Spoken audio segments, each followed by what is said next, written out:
Saiu. Bom dia, galerinha. Bom dia.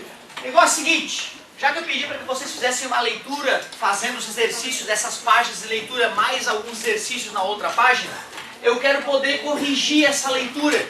Como assim? Eu quero discutir pelo menos aquilo que tu leu, né? De repente alguém não conseguiu ler, para a gente poder justificar o fato de aquela parte estar ali. Então lá na página 57 que eu te pedi para ler, fala ali do Bonaventura Cavalieri. Olha só a época que o cara viveu, 1598 a 1647. Matemático italiano que aos 15 anos de idade foi aluno de Galileu. Imagina com um professor desse, né, como é que ia ser ruim, cara. E atuou como professor de matemática na Universidade de Bolonha. Olha só a sacada do sujeito. Ele, querendo calcular, por exemplo, o volume de um sólido, de um paralelepípedo, como esse que eu vou desenhar aqui, ó, ele começou a viajar um pouquinho. Bom, mas peraí, se eu pegar esse sólido geométrico e imaginar que ele é formado por uma pilha de pequenos sólidos, vocês concordam comigo que se eu deslizar uns sobre os outros, alterando a posição original da pilha, não faz sentido que o volume seja alterado só porque eu mudei a posição de cada elemento da pilha, né? Observem que eu não arrumei espaço entre os elementos. Se eu for fazer um castelo com aqueles elementos, vai ocupar um espaço maior do que essa estrutura. Mas o que eu quero dizer é que eu só deslizei um sobre o outro. Ao fazer isso, vocês devem perceber que quando eu desloco esta madeirinha, por exemplo, para a direita, esse espaço que saiu daqui foi para lá. Ou seja, o volume ocupado não mudou. Com isso ele percebeu que ele estava descobrindo uma maneira de calcular volume mesmo das figuras que não eram retinhas. Ou seja, eu quero calcular o volume dessa sala. É fácil, a área da base vezes a altura, como nós já discutimos. Agora, e se fosse uma estrutura curva? Como é que eu vou calcular esse volume?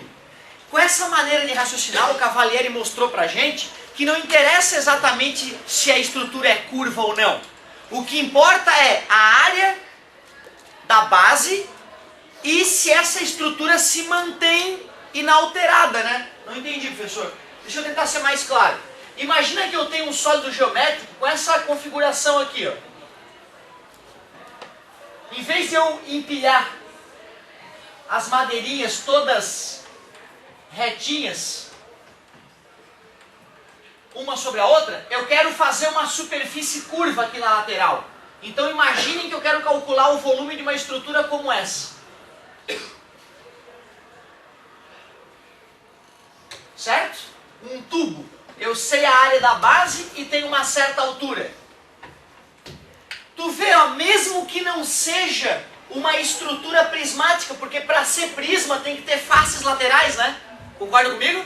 Mesmo que a estrutura em volta seja curva, eu continuo podendo aplicar o princípio de Cavalieri. Até porque, galera, olha só, vocês concordam que eu poderia dividir essa estrutura em várias fatias cilíndricas? E na hora de calcular a área, eu posso simplesmente endireitar essas fatias, formando um cilindro. Mas aí a distância entre os... É tipo, não o raio, mas o diâmetro da base... É isso que eu queria, exatamente, para o princípio de Cavalieri ser válido, esse diâmetro aqui, né, tem que ser igual a esse diâmetro aqui. Chamar de 1 e 2, D1 tem que ser igual a D2 e tem que ser igual em todo...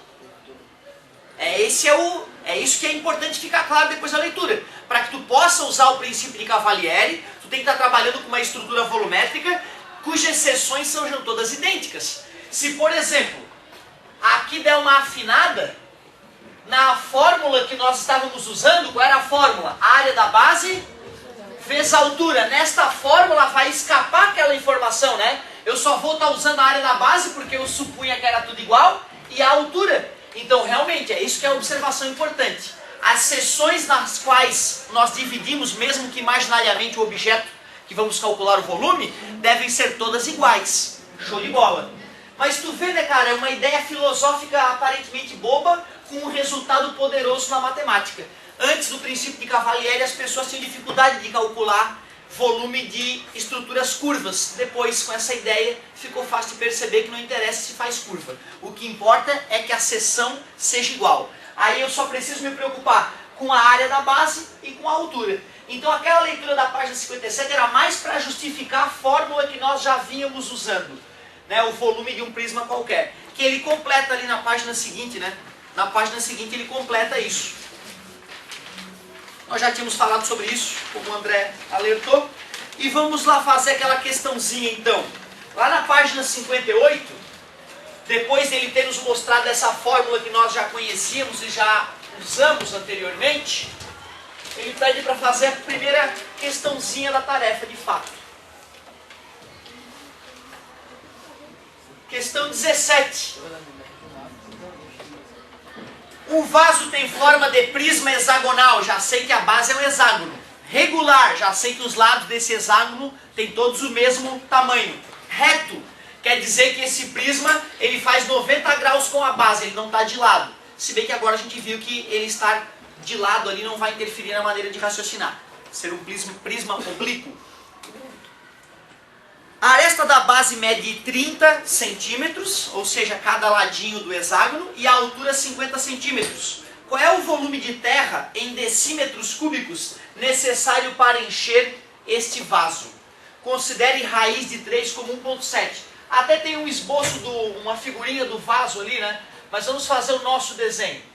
Vou fazer aqui primeiro um hexágono, 6 lados, olha como é regular. Pronto.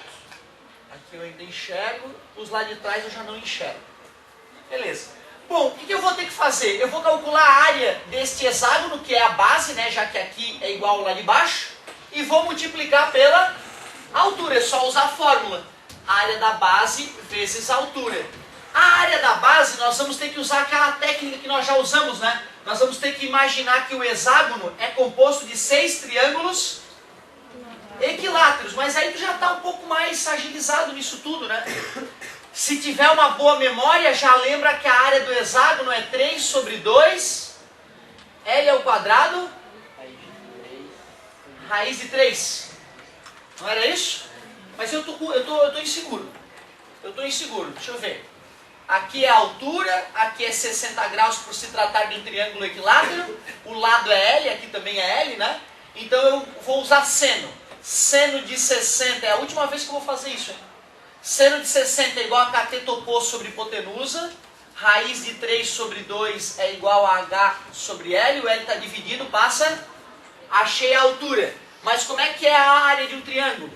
A área de um triângulo é base vezes altura sobre 2. E a base é o próprio lado. L vezes, e a altura? L raiz de 3 sobre 2. Dividido por 2. Dividir por 2 duas vezes é o mesmo que dividir por... Então a área de um triângulo equilátero ficou L ao quadrado raiz de 3 sobre 4. Lembra? Né? Que já foram muitas vezes isso, certo? Mas são quantos triângulos? São 6. Multiplica por 6, simplifica o 6 com 4, fica 3 e 2. Beleza? Agora eu vou te confessar, eu só lembro porque anteontem nós fizemos. Senão eu não lembraria, porque eu já te falei, eu sou péssimo em decoreba. Eu sou bom em raciocínio, certo? Agora em decoreba eu sou ruim. Só lembro, confesso a vocês, depois de 10 anos fazendo isso, eu só lembro porque eu fiz anteontem, senão eu teria que deduzir como eu fiz com vocês agora. Mas não pretendo mais gastar esse tempo precioso. Acredito que vocês já têm, né, já adquiriram essa habilidade de fazer essa dedução rapidinho. Legal.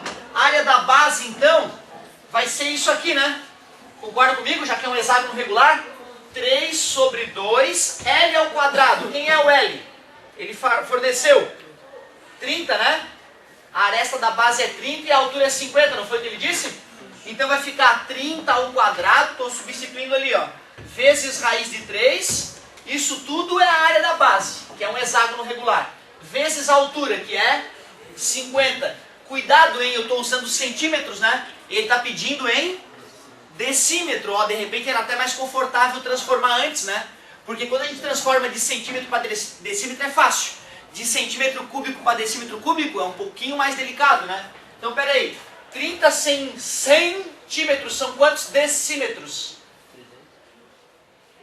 3, né? Porque o decímetro é a 10ª parte, né? E o centímetro é a 100ª, não é isso? Então, já que o decímetro é uma unidade maior, o número que representa ficou menor, né? Certo?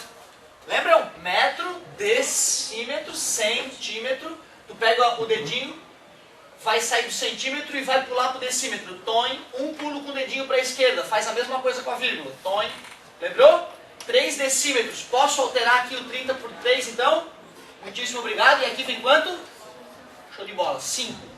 O volume de terra no vaso vai ficar, então, 3 vezes 3, 9. 3 vezes 9, 27. 27 vezes 5 é 135. 135 sobre 2, 135, raiz de 3 sobre 2 decímetros cúbicos. Mas ele pediu para usar no lugar do raiz de 3, 1,7, não é isso? Beleza. Já vou fazer a divisão então aqui, 100 dá 50, 35 é 17,5, né? 67,5. Vezes raiz de 3, que é 1,7. Volume de terra no vaso, 175 vezes 1,7. 35 vai 3, 49, 52 vai 5, 42, 47. 5, 7, 6. 5, 7, 14 vai 1, 11. Eram 2 casas após a vírgula, 2. 114,75 decímetros cúbicos. E se fosse litro?